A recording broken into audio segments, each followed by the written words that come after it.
शिवसेना, एक हात वर करून, उजवा हात वर करून, शिवसेना, शिंदे साहेब आगे बढ़ो.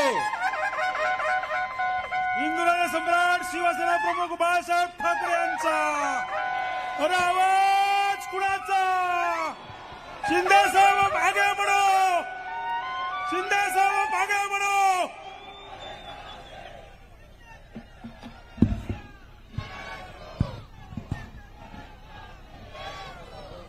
छत्रपती शिवाजी महाराज की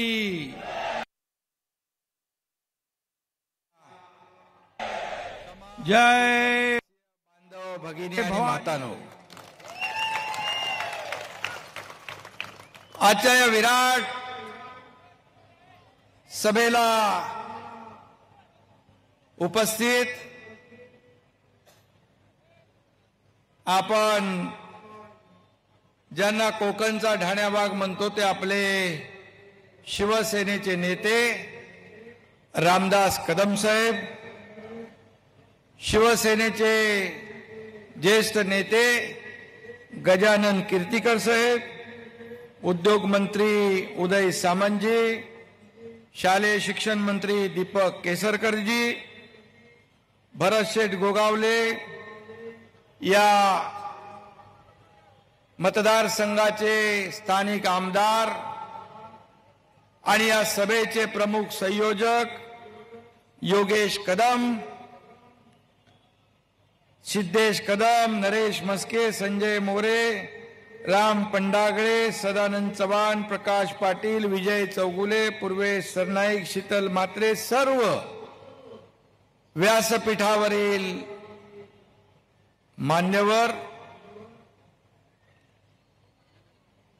आणि एवढ्या प्रचंड मोठ्या संख्येने उपस्थित पुन्हा एकदा मी सांगतो, या कोकणातील बांधव भगिनी माता आणि सगळेच पत्रकार मित्रही आहेत. माझी आपल्याला विनंती आहे, थोडं जरा कॅमेरा आपण थोडे सगळीकडे फिरवा आणि या महाराष्ट्राला ही सभा किती विराट आहे हे आलेलं भगवं वादळ लोकांना दाखवा. आणि काही लोक या ठिकाणी मगाशी रामदासबाई म्हणाले त्याप्रमाणे ही सभा पाहत असतील. ते म्हणाले ते मी काय बोलत नाही, पण पूर्वी झालेली सभा, त्यावेळची गर्दी, ठीक आहे, तुलना करायला आम्ही आलेलो नाही.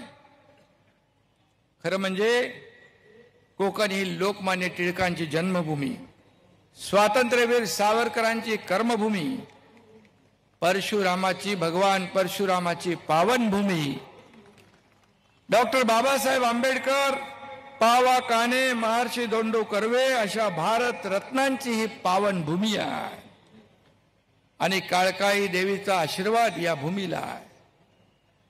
मी सगळ्यांनाच मनोभावे वंदन करतो, नमन करतो. या गोळीबार मैदानामध्ये बाई बरोबर आहे ना, हिंदू हृदय सम्राट बाळासाहेबांची सभा झाली होती.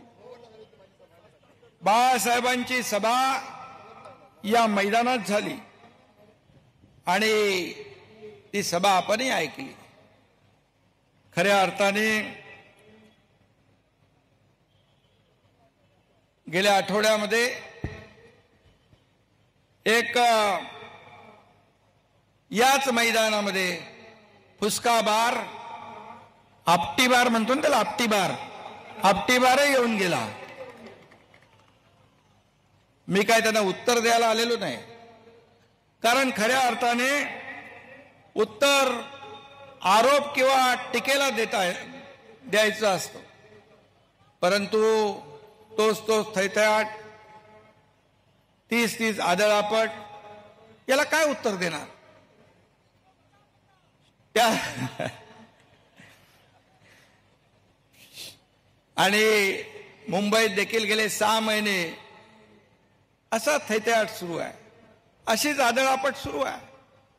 त्याला उत्तर देण्याची मला आवश्यकता वाटत नाही. तोच खेळ सुरू आहे, फक्त जागा बदलली होती. जागा बदलली होती. खरं म्हणजे आता काही बैठका झाल्या आणि महाराष्ट्रामध्ये देखील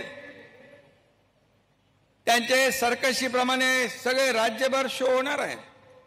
तेच टोमणे, तेच आरोप, तेच रडगाणं, हे सगळं तेच आहे. फक्त जागा बदलत जातील. त्यांच्याकडे मगाशी भाईनी सांगितल्याप्रमाणे 2-3च शब्द आहेत, खोके, गद्दार, बाकी तिसरा शब्द आहे नाही.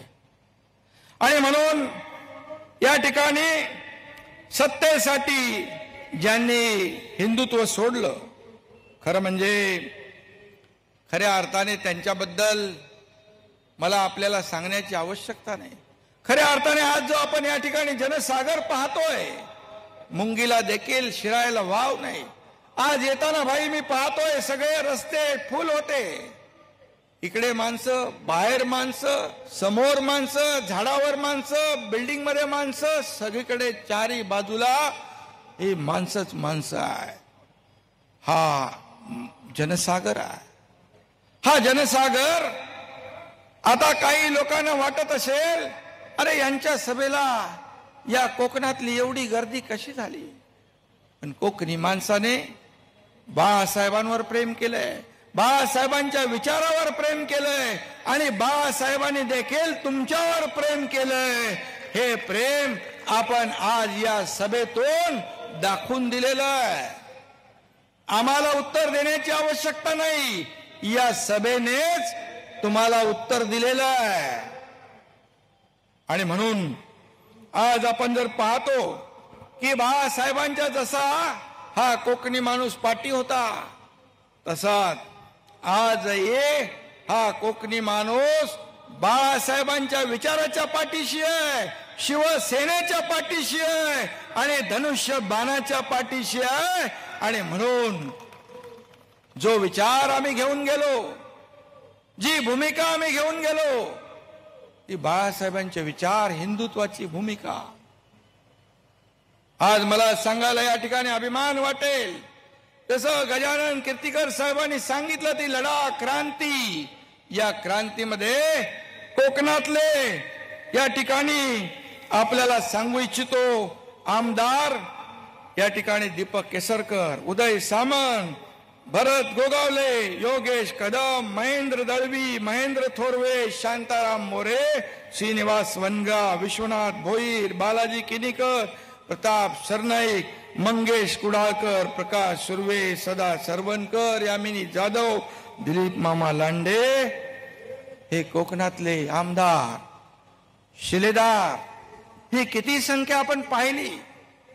हे एकनाथ शिंदेच्या खांद्याला खांदा लावून या लढ्यामध्ये सोबती होते. सुरुवातीपासून माझ्या सोबत होते. मी त्यांचं मनापासून अभिनंदन करतो. योगेशने मगाशी सांगितलं काय काय खेळ सुरू होते, आणि जर आपण हा निर्णय घेतला नसता तर मला वाटतं आज काय परिस्थिती झाली असती. रामदास भाई, गजानन कीर्तिकर, सगळे शिवसेनेचे ज्येष्ठ नेते, आनंदराव अडसूळ का या भूमिकेला पाठिंबा दिला, याचा विचार करण्याची आवश्यकता आहे.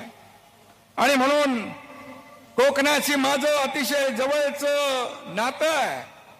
कोकणी माणूस फणसासारखा बाहेरून दिसला तरी सुद्धा आतून गोड असतो, आंब्यासारखा हळवा असतो. एकदा शब्द दिला की शब्द मागे फिरवत नाही, ही कोकणातल्या माणसाची ख्याती आहे. मगाशी मी रामदास भाईंना सांगत होतो, कोकणचं आणि माझं देखील नातं जिव्हाळ्याचं आहे. माझी आई देखील या म्हाळुंगची आहे. 15 गावं जी तुमच्या मतदारसंघामध्ये आहेत, तिथं आमची भावकी आहे. इकडे एक भावकी बसले, भरत शेठ. आणि मला येताना आज बाबा माझे म्हणाले की जेव्हा आमचं घर जळालं होतं तेव्हा या 15 गावातल्या भावकीने ते उभं केलं आणि त्यांना दिलासा दिला, आधार दिला. हे जिव्हाळ्याचं नातं माझंही कोकणाबरोबर आहे. आणि म्हणून आज नंतर तर तुमची कदमांची मुलगी आमच्या घरी दिली, परंतु खऱ्या अर्थाने या ठिकाणी मगाशी मी म्हटल्याप्रमाणे कोकणचा माणूस प्रेमळ आहे, शब्दाला जागणारा आहे. आणि म्हणूनच बाळासाहेब देखील त्यांच्यावर प्रेम करत होते. परंतु या ठिकाणी सत्तेसाठी काय काय केलं आपल्याला सगळ्यांना माहित आहे. सत्तेसाठी काँग्रेस आणि राष्ट्रवादीकडे आपला पक्ष दावणीला बांधला. धनुष्यबाण मी म्हटलं यापूर्वी देखील गहाण ठेवला.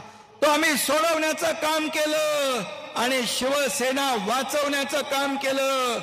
त्या काळात आपण पाहिलं निवडणूक आयोगाने देखील, कारण आम्ही भूमिका स्पष्ट घेतली, ज्या लोकांच्या बरोबर आपण निवडणूक लढवली आणि मतदारांनी शिवसेना भाजपा युतीला मतदान केलं, हिंदुत्वाला मतदान केलं, बाळासाहेबांच्या विचाराला मतदान केलं, त्यावेळेस आपण पाहिलं की प्रत्येक पॅम्पलेटवर प्रचारामध्ये बाळासाहेब आणि प्रधानमंत्री मोदी साहेबांचा फोटो.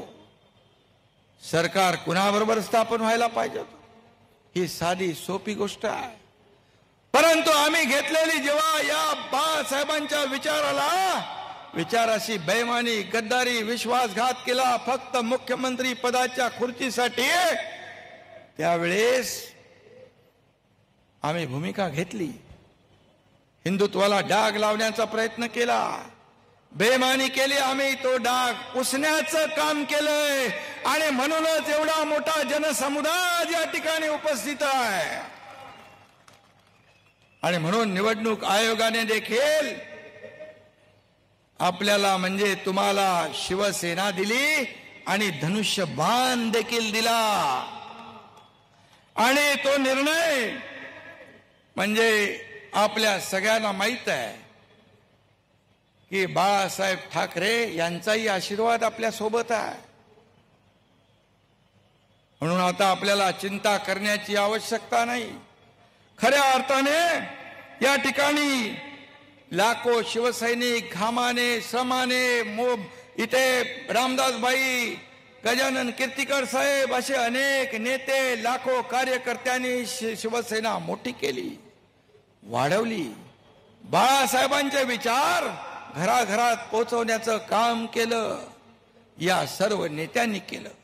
आणि तुम्ही सत्तेसाठी एका मिनिटात आपली भूमिका बदलताय, या ठिकाणी सत्तेसाठी सगळी तडजोड करताय. आणि म्हणून या ठिकाणी आम्हाला हा निर्णय घ्यावा लागला. बाळासाहेब म्हणायचे, सत्ता येते सत्ता जाते, पैसा येतो पैसा जातो, पण एकदा नाव गेलं की ते परत येत नाही, परत मिळवता येत नाही. आणि म्हणून खऱ्या अर्थाने आपल्याला शिवसेना मोठी करायची आहे, शिवसेना पुढे न्यायची आहे. बाळासाहेबांचे विचार आपल्याला पुढे न्यायचे आहे. बाळासाहेबांचे आपण खऱ्या अर्थाने विचारांचे वारस म्हणून ही शिवसेना वाढवतोय, पुढे नेतोय. आणि म्हणून आपल्याला मी एकच सांगेन की या ठिकाणी आपल्या शिवसेनेला जसा डाग पूर्वी लावण्याचा प्रयत्न केला, तो डाग लावू द्यायचा नाही, डाग लागू द्यायचा नाही, याची काळजी घेण्याची आवश्यकता आहे. आणि मी पुन्हा एकदा सांगेन, मी यापूर्वी सांगितलंय, 1000 वेळा सांगेन की गद्दारी आम्ही नाही, गद्दारी 2019ला झाली, गद्दारी 2019ला. आणि हिंदुत्वाचं राजकारण केलं, ही चूक झाली असं विधानसभेत उद्धवजीने सांगितलं. म्हणजे बाळासाहेबांना तुम्ही चुकीचं ठरवलं, बाळासाहेबांच्या हिंदुत्वाच्या विचारांना तुम्ही चुकीचं ठरवलं, बाळासाहेबांच्या भूमिकेला तुम्ही चुकीचं ठरवलं. कशासाठी? सत्तेसाठी, खुर्चीसाठी. यापेक्षा या महाराष्ट्राचं दुर्दैव काय असू शकतं? आणि म्हणून खऱ्या अर्थाने तुम्ही ज्याने बॉम्बस्फोट घडवले मुंबईमध्ये, शेकडो हजारो माणसं निरपराध किड्या मुंग्यासारखी मेली, चिरडली गेली, त्यांना साथ देणारे, त्यांच्याशी व्यवहार करणाऱ्यांच्या मांडीला मांडी लावून कसे बसू शकता? याकूब मेमनच्या कबरीचं उदात्तीकरण आपण कसं करू शकतो? खरं म्हणजे हीच तर खऱ्या अर्थाने हिंदुत्वाशी गद्दारी आहे, हिंदुत्वाशी बेईमानी आहे. आणि म्हणून या ठिकाणी राहुल गांधी जे वारंवार स्वातंत्र्यवीर सावरकरांचा अपमान करतात, त्याच्यावर आपण काही बोलत नाही, मूग घेऊन बसता, तोंड दाबून मुक्याचा मार सहन करण्याची वेळ येते. ज्या मणिशंकर अय्यरने सावरकरांच्या विरुद्ध जेव्हा भाष्य केलं त्यावेळेस बाळासाहेबांनी त्याला चपलेने सोडला होता. पण राहुल गांधी यांच्या विधानाविषयी आपण काही बोलत नाही. हे कसलं हिंदुत्व आहे? आणि म्हणून आम्ही हा निर्णय घेतला. हो, कारण स्वातंत्र्यवीर सावरकरांचा अपमान हा आम्ही सहन करू शकत नाही, आणि व्यासपीठावरचा कोणी सहन करू शकत नाही. आणि ही खऱ्या अर्थाने हा निर्णय घेण्याची हे देखील एक कारण होतं. आणि म्हणून मला एवढंच सांगतो की तुम्ही खोके गद्दार बोलून किती पाप झाकणार? बाळासाहेब तुमचे वडील होते, हे वडील होते, किती वेळा सांगणार? हे सर्व जगाला मान्य आहे, आम्हाला सगळ्यांना मान्य आहे. परंतु बाळासाहेब तुमचे वडील असले तरी ते आमचं दैवत होतं, या शिवसैनिकांचं दैवत होतं. तुम्ही त्यांना वडील करून संकुचित छोट करू नका. खोटी सहानुभूती मिळवण्याचा प्रयत्न केला तर या महाराष्ट्रातली जनता सुज्ञ आहे, ते तुम्हाला माफ करणार नाही.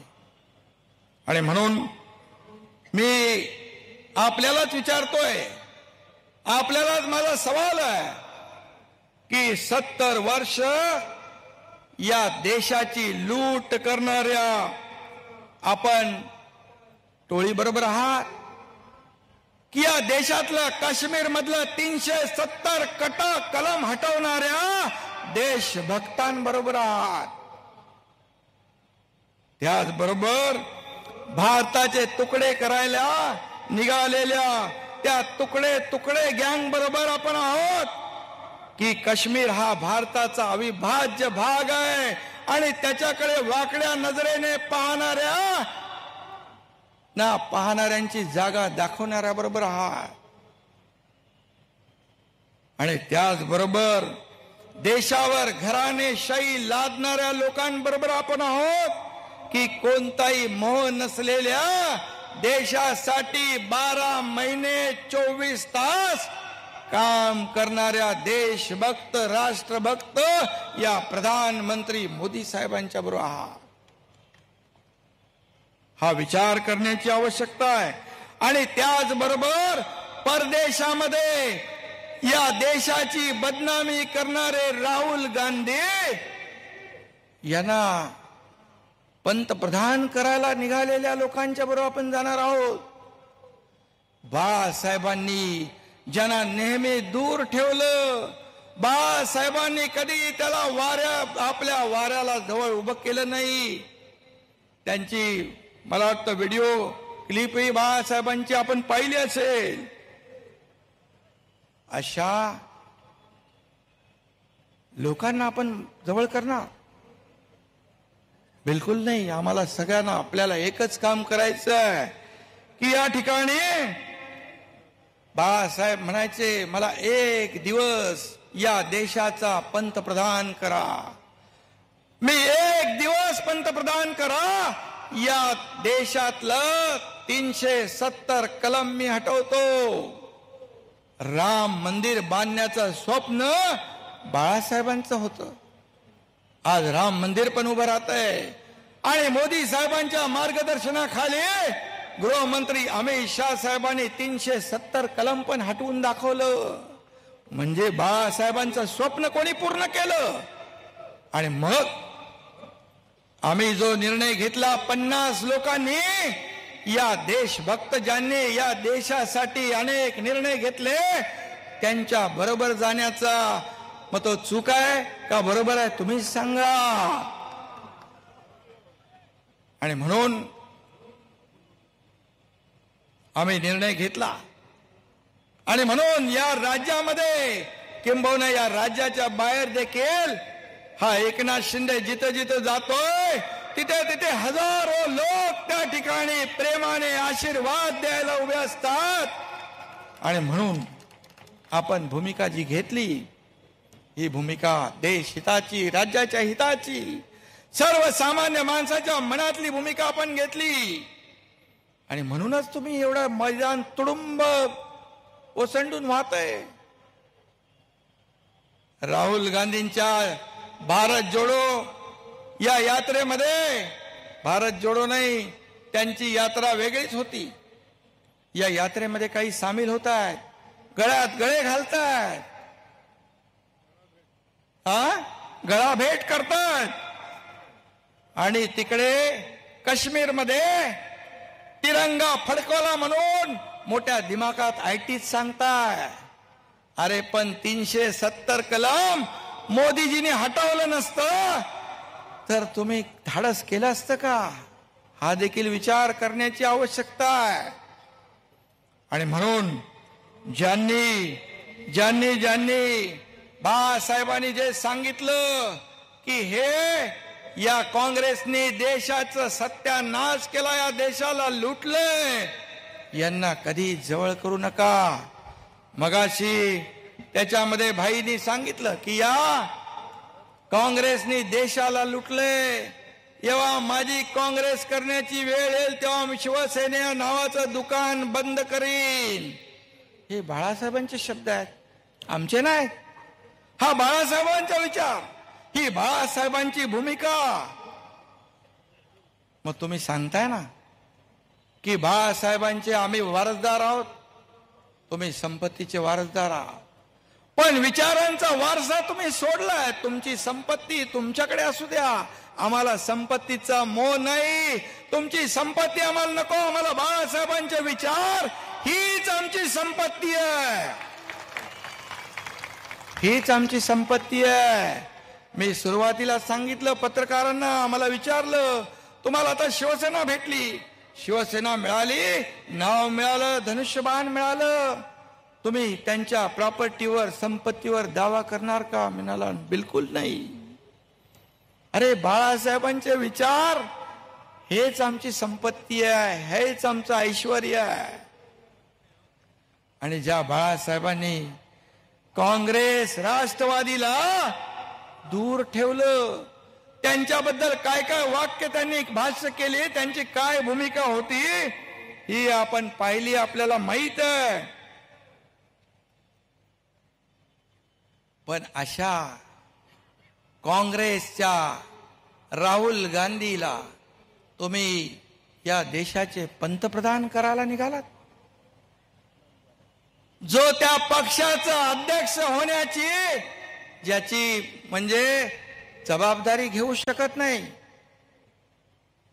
तो या देशाचा प्रधानमंत्री कसा होऊ शकतो? जो राज्य जिंकू शकत नाही तो देश कसा जिंकू शकतो? आणि मग तुम्ही अशा लोकांसाठी, काँग्रेससाठी, राष्ट्रवादीसाठी बाळासाहेबांचा मुलगा आणि नातू मत मागतो. यापेक्षा या राज्याचं काय दुर्दैव असू शकतं, काय दुर्दैव असू शकतं? अशी परिस्थिती तुम्ही या ठिकाणी आणली. कशासाठी? सत्तेसाठी, खुर्चीसाठी तुम्ही मुख्यमंत्री झाला. तुम्ही तर म्हणाला होतात मी शिवसैनिकाला पालखीत बसवेन, मला मुख्यमंत्री व्हायचं नाही. रामदास भाईंनाही माहित आहे, कीर्तिकर साहेबांनाही माहित आहे, अनेक नेत्यांनाही माहित आहे, आणि मला तर जास्तीच माहित आहे. हा साक्षीदार आहेत.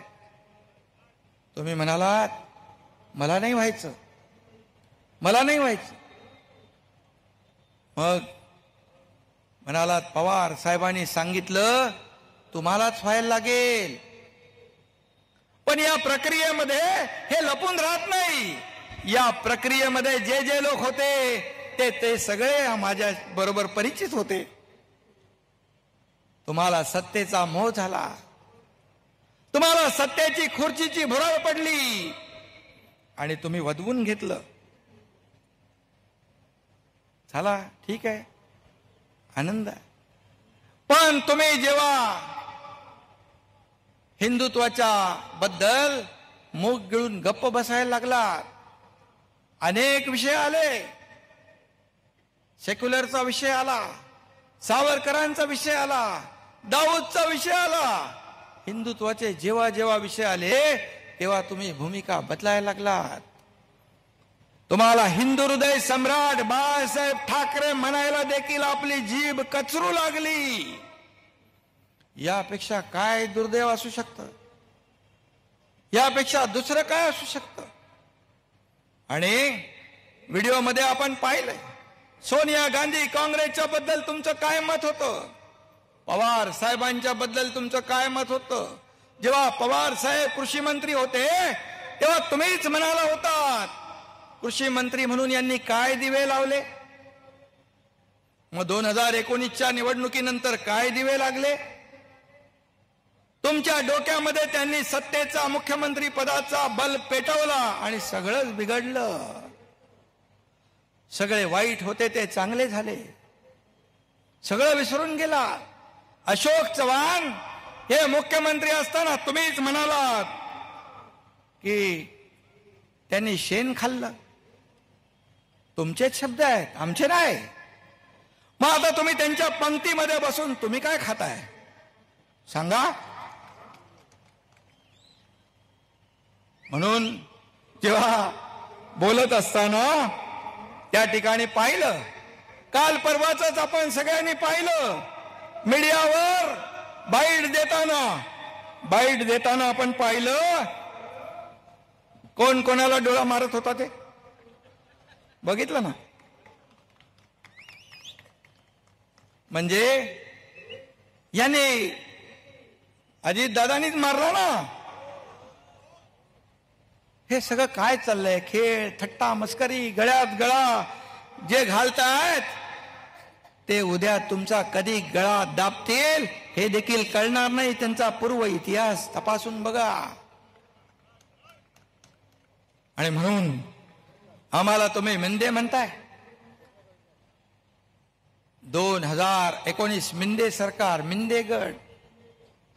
अरे शिंदे हा एकनाथ शिंदे वफादार आहे, हा गद्दार नाही खुद्दार आहे. याने कधी बेईमानी केली नाही, ही बेईमानी माझ्या रक्तात नाही. या इतिहास छत्रपती शिवाजी महाराजांच्या बरोबर हे दत्ताजी शिंदे, महाजी शिंदे बलिदान दिलं पण मागे नाही हटले. हा छत्रपती शिवाजी महाराजांचा मावळा, हा तुमच्या सारखा सत्तेसाठी कधी मिंदा झाला नाही, होणार नाही. आणि म्हणून मी आपल्याला एवढंच सांगतो, या ठिकाणी आज का माणसं सोडून जाताय. खोके 50 लोकांनी खोके घेतले. गजाभाऊ तुम्ही किती घेतले. अरे अशी देवासारखी माणसं, रामदासबाई इकडे बसलेत, अख्खं आयुष्य त्यांनी संघटनेसाठी निछावर केलं. जीवाची बाजी लावली, जीवाची पर्वा केली नाही, घरादारावर तुळशी पत्र ठेवलं, शेकडो केसेस अंगावर घेतल्या. तुम्ही त्यांना गद्दार म्हणताय? तुम्हाला थोडं तरी काहीतरी बोलताना वाटलं पाहिजे. तुम्ही काय केलं? तुमच्यावर किती केसेस आहेत? या एकनाथ शिंदेवर 109 केसेस आहेत. 109 केसेस. तुम्हाला बोलायचा अधिकार का? रामदास भाईंनी या कोकणात शिवसेना मोठी केली. गजाभाऊ अख्ख्या महाराष्ट्रामध्ये फिरले, संघटन केलं, वाढवलं, बाळासाहेबांच्या खांद्याला खांदा लावून काम केलं. हा त्यांचा गुन्हा आहे? त्याच रामदास भाईंना संपवायला तुम्ही निघालात. रामदास भाईंचा आणि तुमचा वाद गुहागर, दापोली हे समजू शकतो, पण या योगेश कदम याची सुरुवात झालेली आहे राजकारणामध्ये. एक उमदा तरुण पोरगा, त्याने काय तुमचं घोडं मारलंय? त्याने काय तुमचं वाईट केलंय? तुम्ही त्याचं राजकारण संपवायला लागलात, निघालात. 2 राष्ट्रवादीला सोबत घेऊन 2 नगरपालिका राष्ट्रवादीच्या घशात घातल्या. याचा साक्षीदार मी आहे. याचा साक्षीदार मी आहे. रामदास भाईंना मी सांगितलं षण्मुखानंद हॉलमध्ये येऊ नका. वर्धापन दिनानिमित्त ते बोलले मला यायचंय, मी शिवसैनिक आहे, बाळासाहेबांचा शिवसैनिक आहे. मी त्यांना विनंती केली, कारण जसं शिवतीर्थावर मुख्यमंत्री मनोहर जोशी ज्यांनी बाळासाहेबांबरोबर काम केलं, संघटना वाढवायला खस्ता खाल्ल्या, तुम्ही कारस्थान करून तुम्ही व्यासपीठावरून त्यांना खाली उतरवायला लावलं. खाली उतरवायला लावलं. तीच गत, तोच डाव रामदास भाईंच्या बद्दल तुम्ही आखला होता. मी सांगितलं येऊ नका भाई, आणि भाईंनी माझं ऐक. असा कुठला पक्षप्रमुख आपल्याच नेत्यांच्या बद्दल अशी कारस्थानं करू शकतो? आपल्या आमदारांना पाडण्यासाठी, त्याची राजकीय कारकीर्द संपवण्यासाठी दुसऱ्या पक्षाची मदत घेऊन त्याला नेस्त नाबूद करण्याचा कट करू शकतो. या देशात नाही, या जगात नाही, दुनिया या धर्तीवर असा नेता कोणी मी पाहिला नाही आणि पाहताही येणार नाही, असं उदाहरणही मिळणार नाही. बाळासाहेब असते तर मनोहर जोशींच्या बद्दल असं केलं असतं. बाळासाहेब सगळ्यांना घेऊन पुढे जाणारे, त्यांच्या सुखदुःखामध्ये सामील होणारे, संघटना, पक्ष, कुटुंब प्रमुख म्हणून पाठीशी उभं राहणारे.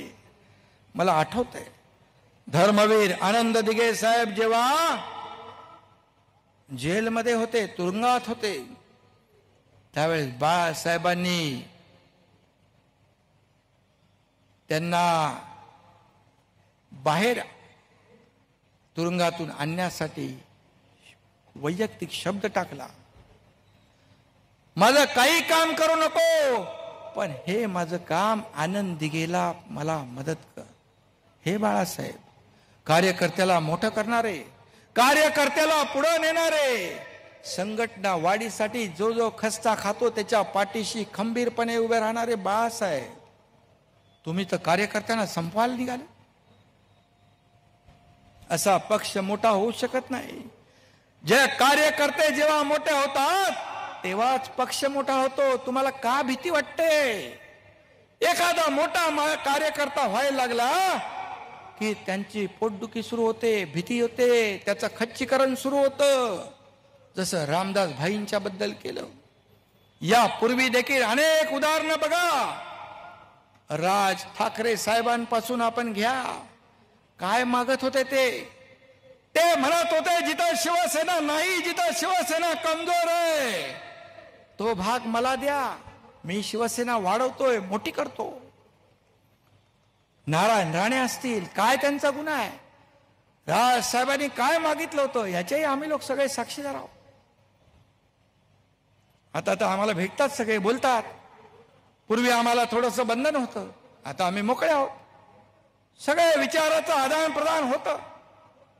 मी भाई आठवण म्हणून सांगतो की जेव्हा ठाण्याचं महापौर पदाचं इलेक्शन होतं, निवडणूक होती, तेव्हा मी राज ठाकरे साहेबांच्या घरी गेलो की हा भगवा बाळासाहेबांनी फडकवलाय, धर्मवीर आनंद दिघे साहेबांच्या मार्गदर्शनाखाली फडकलाय, त्याला उतरू देऊ नका. मी काय माझं वैयक्तिक मागणी घेते. राज साहेबांनी विनंती मान्य केली आणि आम्हाला पाठिंबा दिला. आमचं काय चुकलं? पण तेही तुम्हाला खपलं नाही, तेही तुम्हाला पटलं नाही.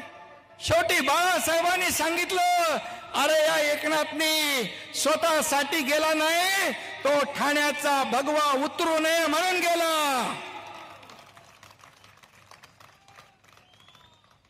कसा पक्ष मोठा होणार, कसा पुढे जाणार? काय काय करतात. रामदास भाईंचं भाषण टाळ्या पडतात म्हणून, गुलाबरावाच्या भाषणाला टाळ्या पडतात म्हणून त्यांची भाषणं बंद करतात, त्यांचा आवाज बंद करतात. कशी मोठी होईल संघटना, कसा मोठा होईल पक्ष? कार्यकर्ता मोठा तर पक्ष मोठा. कार्यकर्ता ज्या पक्षात छोटा तो पक्ष छोटा. आता हीच वेळ आपल्यावर येणार आहे. हे का माणसं गेली? मगाशी रामदासबाईंनी सांगितलं की जा 20 आमदार गेले सांगायला, ह्याच्यातून मार्ग काढा. ज्याला जायचं त्यांनी जावं. दरवाजे उघडे आहेत, दरवाजे उघडेच ठेवा.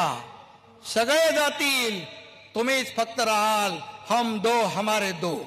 माझं कुटुंब, माझी जबाबदारी, एवढंच राहील. मी हे बोलतोय का? हे का बोलतोय?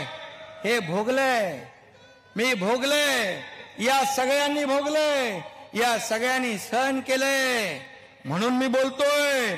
या ठिकाणी जेव्हा माणसाला, नेत्याला स्वतःच्या कर्तृत्वावर, नेतृत्वावर विश्वास पाहिजे. का घाबरता तुम्ही?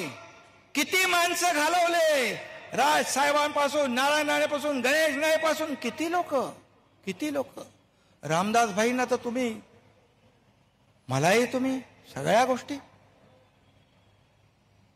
का तुमचा स्वतःवर, नेतृत्वावर विश्वास असला पाहिजे. आम्हाला तुमचं पद पाहिजे होत, आम्हाला काय मुख्यमंत्री पद पाहिजे होत. पण जेव्हा माणसाला स्वार्थ त्याच्या डोक्यात जातो, सत्तेची जेव्हा हवा जाते, त्यावेळेस त्याला काही दिसत नाही, सुचत नाही. हा एकनाथ शिंदे कालही कार्यकर्ता होता, आजही कार्यकर्ता आहे आणि उद्याही कार्यकर्ता म्हणूनच काम करणार.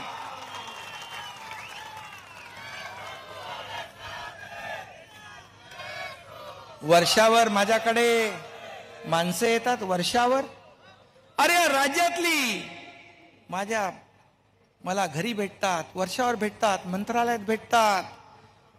मी सभागृहात देखील म्हटलंय, ही सोन्यासारखी माणसं जेव्हा मला भेटायला येतात, तर मी त्याला एक कप चहा पाजू शकत नाही, एक कप चहा पाजू शकत नाही, पाणी पाजू शकत नाही. त्याचाही तुम्ही हिशोब काढता. 2.5 वर्ष तर वर्षा बंदच होता सर्वसामान्य लोकांसाठी, पण आज वर्षा सगळ्यांसाठी खुला आहे, सगळ्यांसाठी खुला आहे. हे वर्षा तुमचं आहे. हा एकनाथ शिंदे हा निमित्त मात्र आहे. कधी मी सत्तेचा मोह केला नाही, मुख्यमंत्री पदाचा मोह केला नाही ना करणार नाही. मला तर माहीतच नव्हतं की मी मुख्यमंत्री होणार आहे. पण बाळासाहेबांचे आशीर्वाद, त्यांनी घेतलेली भूमिका आणि माझ्या पाठीशी 50 आमदार, 13 खासदार, हे वलय आशीर्वाद बघून मला मोदी साहेबांनी आणि अमित शाह साहेबांनी या राज्याचं मुख्यमंत्री केलं. देवेंद्र फडणवीस यांनी मला सहकार्य केलं. त्यांनी काही ध्यानीमनी माझ्या नाही. आणि म्हणून आज मी आपल्याला या ठिकाणी सांगू इच्छितो की आज रात्री मला म्हणतात की याला फिरायलाच वेळ मिळत नाही, पुरत नाही, हा दिल्लीच्या वाऱ्या करतो. अरे मी फिरणाराच मुख्यमंत्री आहे, मी घरात बसून कारभार करणारा मुख्यमंत्री नाही. मी याला फिरायला आवडतं, लोकांमध्ये जातो, लोकांची अडचणी समजतो, लोकांची दुःख समजतो आणि मी सोडवतो. मी दिल्लीला पण जातो. मी दिल्लीला गेलो, इथं उदय सामंत आणि केसरकर आहे. 15,500 नगर विकाससाठी, रेल्वेसाठी 13,500 कोटी, नगर MUT साठी 2,000 कोटी, रस्ता इन्फ्रास्ट्रक्चर साठी 40 ते 50,000 कोटी रुपये आपण आणले. डावोसला, स्वित्झर्लंडला गेलो, वर्ल्ड इकॉनॉमिक फोरम मध्ये, इथे उदय सामंत आहेत. या तुमच्या मुख्यमंत्र्यांनी 1,37,000 कोटीचे MOU साईन केले. मला वाटतं 6 ठिकाणी आपण जागा दिल्या. 6 ठिकाणी जागा देण्याचं काम सुरू झालेलं. आणि आता काल परवाच घोषणा केली मोदी साहेबांनी, या ठिकाणी अमरावतीमध्ये मेगा टेक्सटाईल पार्कला मान्यता दिली. 3 लाख रोजगार या ठिकाणी मिळणार आहेत. 3 लाख रोजगार. का जाऊ नको, वारंवार जाईल. मला अहंकार नाही माझ्यात. मला अहंकारापेक्षा या महाराष्ट्राचा विकास महत्वाचा आहे. या सर्वसामान्य लोकांच्या जीवनामध्ये आनंद आणणं, बदल घडवणं हे माझ्यासाठी महत्वाचं आहे. आणि म्हणून आपण काही म्हणा, मी काम करत राहीन. आणि आता तर रामदास भाई म्हणाले मगाशी, हा झोपतो कधी, उठतो कधी, जेवतो कधी. भाई आता थोडं जास्तीचं काम करावं लागतंय, कारण आपलं नवीन सरकार आहे. आणि त्यामुळे मी 12-1 वाजता पण फोन करतो अधिकाऱ्यांना. अधिकारी फोन उचलतात. त्यांना माहित आहे हा मुख्यमंत्री रात्रीचं जागतो, उशिरापर्यंत काम करतो, त्यामुळे ते पण फोन उचलतात. हे आमचं सरकार, तुमचं सरकार आता सायलेंट मोडवर नाही, अलर्ट मोडवर आहे. अलर्ट मोडवर सगळे अलर्ट आहेत. आणि म्हणून या राज्य सरकारच्या माध्यमातून आपण पाहिलं की आम्ही 9 महिन्यामध्ये, 8 महिन्यामध्ये किती निर्णय घेतले ते वाचायला एवढा वेळ नाही. त्या ठिकाणी एवढे निर्णय आम्ही घेतले की एवढी जंत्री मोठी आहे, ही जंत्री वाचायला गेलो तर 1 तास लागेल. एवढी कामं आहेत. पेट्रोल डिझेल कमी केलं, शेतकऱ्यांना 6,000 रुपये दर वर्षाला शेतकरी सन्मान योजनेत आम्ही दिले. जी पंतप्रधानांची योजना होती ती आपल्या राज्याची पण केली आपण. महिलांना 50% ST भाडे सवलत मोफत, 75 वर्षाच्या ज्येष्ठांना मोफत. हे निर्णय आपण घेतले. आणि म्हणून एवढे निर्णय आपण घेतलेत की सर्वसामान्य लोकांना न्याय मिळाला पाहिजे. आणि म्हणून रामदासबाई म्हणाले कोकणाला काय, ए बाबा कुठे रे कोकणाचा कागद. आणि म्हणून मी एवढंच सांगेन की हे सरकार सर्वसामान्य लोकांचं आहे. अर्थमंत्री आणि उपमुख्यमंत्री महोदयांनी जो अर्थसंकल्प मांडला, पंचामृत, त्याच्यामध्ये सगळ्या लोकांना घेतलंय. तेव्हा देखील म्हणाले की गाजराचा हलवा असं म्हटले. हा अर्थसंकल्प गाजराचा हलवा आहे. अरे आम्ही गाजराचा हलवा तरी दिला, तुम्ही फक्त गाजरा फक्त दाखवत बसलात. हा फरक आहे तुमच्यात आणि आमच्यात. आमचा काही पर्सनल अजेंडा नाही. आमचा अजेंडा एवढाच, या सर्वसामान्य माणसाच्या आयुष्यात बदल घडवायचा, त्यांच्या जीवनामध्ये परिवर्तन घडलं पाहिजे, त्यांना त्यांच्या हाताला काम मिळालं पाहिजे. हाच आमचा अजेंडा आहे. आणि म्हणून आपले जे काही गडकोट किल्ले असतील, त्या छत्रपती शिवाजी महाराजांचे गडकोट किल्ले, त्याचं संवर्धन, जतन, ते देखील ठोस आराखडा आम्ही केला. आणि कोकणासाठी शेवटी तुम्ही बाळासाहेबांवर प्रेम केलंय, तुम्ही बाळासाहेबांच्या विचारावर प्रेम केलंय आणि आमचं सरकार या ठिकाणी बाळासाहेबांच्या विचारांचं आहे. त्यामुळे इथे मी फक्त आरोपाला उत्तर द्यायला नाही आलोय, मी या कोकणाला भरभरून द्यायला आलेलो आहे, भरभरून द्यायला आलोय. मला आठवतंय की रामदासभाई मंत्री होते तेव्हापासून त्यांचा एकच दोषा होता, पाठपुरावा होता, समुद्रात वाया वाहून जाणारं पाणी 64 TMCचं का, कोयनेचं पाणी समुद्रात वाहून जाणार, त्याची बैठक आपण करतोय तातडीने, त्याच्यावर आपण निर्णय घेऊ. त्याचबरोबर या ठिकाणी जे योगेश कदम सातत्याने पाठपुरावा करतात, तो खेड पोयनार प्रकल्प, त्याला 1148 हेक्टर जमीन सिंचनाखाली येणार आहे, 243 कोटीचा प्रकल्प, तो आपण मंजूर केलाय, तो आपण मंजूर केलाय. मांडवे, हा मांडवे ना, न्यू मांडवे हा प्रकल्प, हा तो दिलाय, न्यू मांडवेचा प्रकल्प, त्याच्याबद्दल देखील माझी चर्चा झाली आहे. तो देखील प्रकल्प तातडीने मंजूर केला जाईल. त्याचबरोबर लघु आणि मध्यम जे प्रकल्प आहेत त्याचं पुनरुज्जीवन केलं पाहिजे. रामदासभाईंना मी सांगितलं होतं की तुमच्या मनातलं जे आहे, या कोकणातले जे सिंचन प्रकल्प रखडलेत त्याचं पुनर्जीवन करू आपण, आणि त्याला जेवढे पैसे लागतील हे सरकार पैसे कमी पडू देणार नाही, हा माझा शब्द त्यांना होता. आणि त्यामुळे त्याला आम्ही मार्गी लावतोय. त्याचबरोबर खेड नळपाणी योजना 40 कोटीची 43 कोटी आहे, 43 कोटीची ती आपण मंजूर केलेली आहे, त्याचं देखील काम लवकर सुरू करू.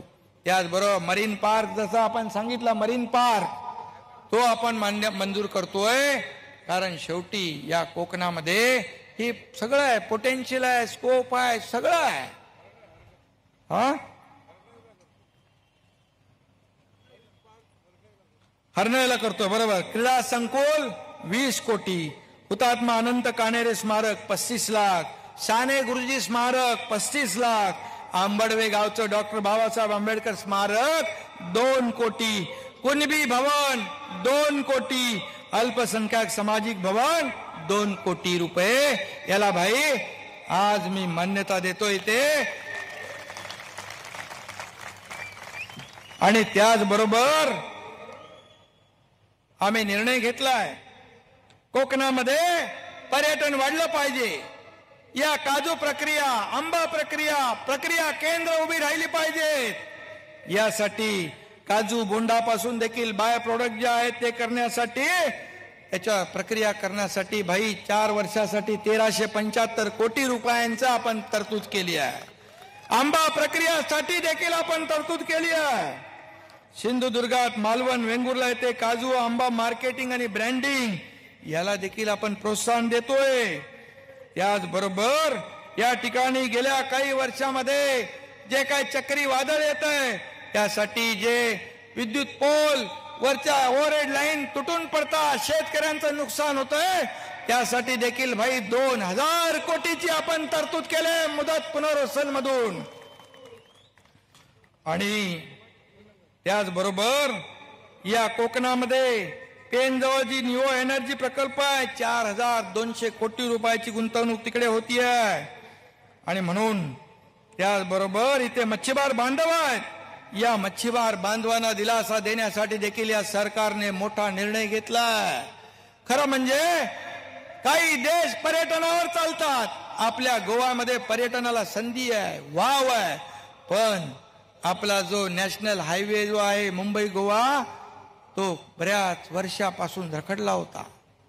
मी स्वतः निर्देश दिल्या, सूचना दिल्या आणि सार्वजनिक बांधकाम मंत्र्यांनी आपल्या आमदारांसोबत बैठक घेतली आणि एक ज्या ज्या ठिकाणी रखडलेलं काम आहे त्या ठिकाणी मे पर्यंत एक लाईन सुरू होणार आणि अख्खा रस्ता डिसेंबर पर्यंत सुरू होण्याचा निर्णय आपण घेतलाय.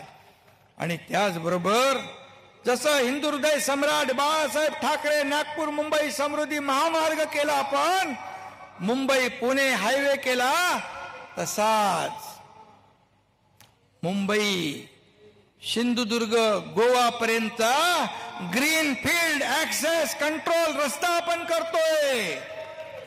त्याचबरोबर समुद्राकडून जाणारा कोस्टल हायवे बंद पडला होता, त्याचं काम देखील MSRDC करते. त्यामुळे पर्यटनाला चालना मिळेल, रोजगार मिळेल, उद्योग मिळेल. या कोकणातल्या तरुणाला मुंबई इतर शहरात रोजगारासाठी जावं लागणार नाही. ती तजवीज आपलं सरकार करते आहे. या कोकणातला तरुण इथंच त्याला रोजगार मिळाला पाहिजे, इथंच काम मिळालं पाहिजे. त्याच्या हाताला काम मिळालं तो इथे काम करेल, आपल्या घरी राहील, आई वडिलांची सेवा करेल. हे सरकारचं धोरण आहे आणि हे सरकारचं धोरण आपण या ठिकाणी राबवणार आहोत. आणि म्हणून बाई काळजी करू नका, तुम्ही जे जे प्रकल्प आपण सांगाल, मंडणगडला MIDC झाली पाहिजे अशी मागणी आहे. उदय सामंत इकडे आहेत, तातडीने MIDC मंडणगडला करण्याचा निर्णय या ठिकाणी होईल आणि तिकडे देखील रोजगार लोकांना मिळेल आणि लोकांच्या हाताला काम मिळेल. हे सरकार देणार आहे, हे घेणार नाही. हा मुख्यमंत्री देणार आहे, देत देत आलाय. आणि म्हणून आपल्याला मी फक्त एवढीच आठवण सांगेन, कोविडमध्ये महापुरामध्ये योगेशनी सांगितलं मगाशी, चिपळूण महाड खेड, त्याचबरोबर काय पूर आला, परिस्थिती काय झाली, हा एकनाथ शिंदे आला. कोल्हापूर सांगली कुठेही जेव्हा महापूर येतो, पूर येतो, आपत्ती येते, महालक्ष्मी एक्सप्रेस असेल, हा एकनाथ शिंदे, कोविड असेल, जीव धोक्यात घालून दुसऱ्याचा जीव वाचवण्याचं कामच या एकनाथ शिंदेने केलंय. नेहमी घरी बसून मी आदेश देणारा मुख्यमंत्री नाही, तळागाळामध्ये जाऊन काम करणारा हा मुख्यमंत्री आहे. मी आपल्याला सांगू इच्छितो, जेव्हा कर्तव्य काय असतं, हे असे व्यासपीठावर बसलेले माझे सगळे सहकारी पदाधिकारी, जेव्हा संकट दुसऱ्यावर येतं, आपत्ती येते, त्यावेळेस स्वतःचा जीव धोक्यात घालून काम करतात. कोविडमध्येही आमच्या सर्व कार्यकर्त्यांनी काम केलं. मला आठवतंय, जेव्हा लोकसभेची निवडणूक होती, कोविड होता, त्यावेळेस कोविड नव्हता. कोविड मला वाटतं 2.5-3 वर्षापूर्वी जेव्हा आपली 2014ची 2019ची लोकसभेची निवडणूक होती भाई, मला आठवतोय तो दिवस. माझी आई हॉस्पिटलमध्ये उपचार घेत होती. मी पालघरचे राजेंद्र गावी त्यांच्या प्रचारामध्ये निघालो होतो. मला डॉक्टरचा फोन आला. माझ्या मनात तेव्हाच पायल चुकचुकली. राजेंद्र गावी त्यांना मी सांगितलं मला डॉक्टरचा फोन आलाय. राजेंद्र गावीत म्हणाले, माझी सगळी तयारी झाली आहे, कार्यकर्ते वाट पाहतायत. निवडणुकीमध्ये ही सभा 4-5 सभा रांगेमध्ये त्यांनी आयोजित केल्या होत्या. सभेला जाणं आवश्यक आहे.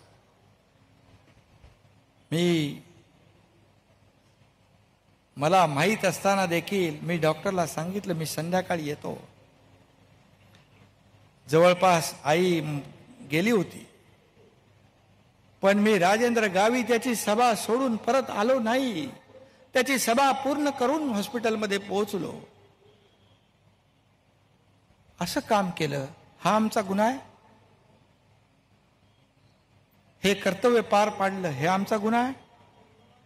कोविडमध्ये PPE किट घालून हॉस्पिटलच्या वॉर्डमध्ये गेलो, हा आमचा गुन्हा आहे?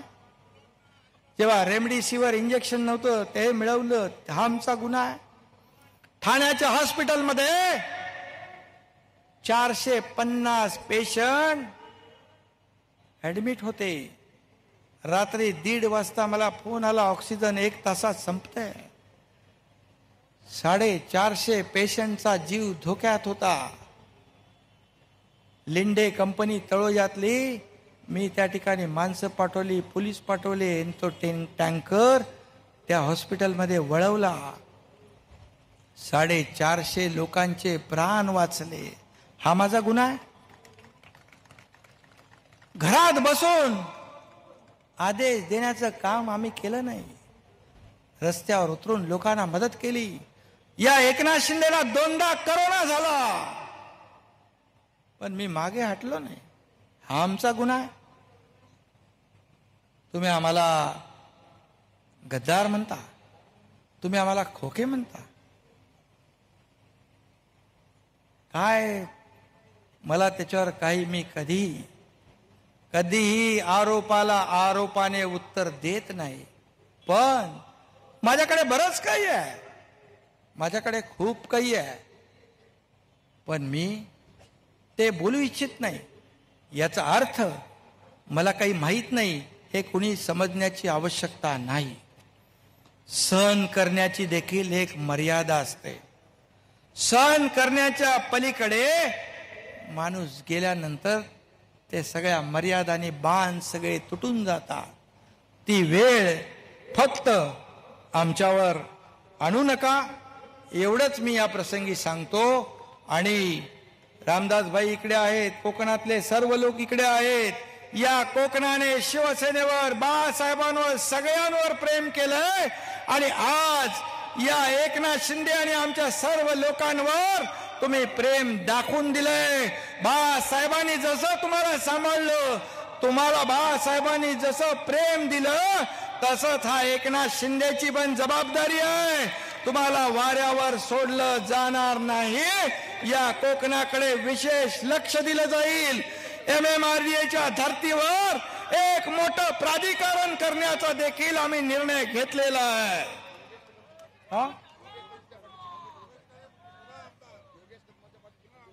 अरे भाई, तुम्हाला तेव्हाच मी सांगितलं होतं,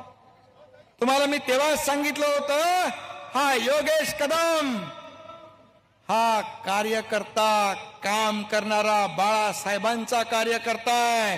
हा रामदास कदमांचा हा बछडा आहे. त्यामुळे त्याचं प्रेम पाहिलं मी. त्याच्यावर प्रेम करणारे हे लोक इकडे आलेत आणि त्यामुळे त्याला पाडण्याची हिम्मत कुणामध्येही नाहीये. आणि म्हणून योगेश कदम या पुढच्या 1.5-2 वर्षामध्ये एवढं काम करेल की समोरच्या सगळ्यांचं डिपॉझिट जप्त होईल.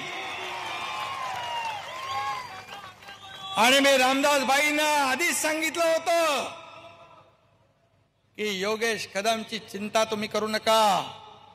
तेव्हा तर मी मुख्यमंत्री नव्हतो, पण आता मी मुख्यमंत्री म्हणून या योगेश कदमच्या पाठीशी खंबीरपणे उभा आहे एवढंच सांगतो. आणि कोकणातल्या सर्व माता भगिनी बांधव यांना मी मनापासून धन्यवाद देतो, आपले आभार मानतो. जय हिंद, जय महाराष्ट्र. माननीय एकनाथजी शिंदे साहेब, रामदासभाई कदम, गजाननजी कीर्तिकर, पालकमंत्री महोदय, शिक्षण मंत्री महोदय, याचवेळी सर्व मान्यवरांचे मी या ठिकाणी आभार मानतो.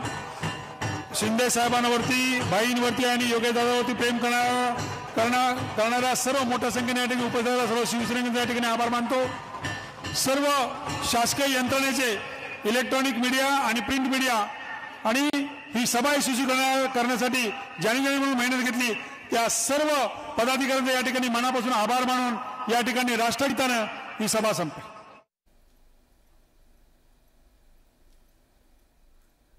मुख्यमंत्री एकनाथ शिंदे यांची खेडमधली सभा. मुख्यमंत्री एकनाथ शिंदे यांनी उद्धव ठाकरे गटावर, नेत्यांवर घणाघाती टीका केलेली आहे. आमच्या संयमाचा अंत बघू नका, आम्हाला बोलायला भाग पाडू नका. खूप काही गोष्टी माहिती आहेत, मात्र आम्ही बोलत नाही, बोलायला भाग पाडू नका, असं स्पष्ट एकनाथ शिंदे यांनी सांगितले, एक प्रकारे तो इशाराच दिला असं म्हटलं तरी अतिशयोक्ती ठरणार नाही। कोकणासाठी खूप साऱ्या योजना ज्याची घोषणा आज मुख्यमंत्री एकनाथ शिंदे यांनी खेडच्या या सभेमध्ये केली। मंडणगडच्या MIDCचा प्रश्न असेल, न्यू मांडवेच्या प्रलंबित प्रश्नाविषयीचा मुद्दा असेल, या सगळ्याविषयी भाष्य करताना अनेक महत्त्वाच्या प्रकल्पांना पूर्णत्वास नेणार आहे। कोकणाच्या पर्यटनाला वाढ मिळावी, कोकणाचं पर्यटन वाढावं यासाठी प्रयत्न करणार आहे। जे जे प्रश्न आत्तापर्यंत कदम कुटुंबीय पाठपुरावा करत होते, ज्याच्यामुळे रोजगार कोकणात उपलब्ध होणार आहे, या सगळ्या विषयी आम्ही गांभीर्याने बघतो आहोत असं एकनाथ शिंदे म्हणाले।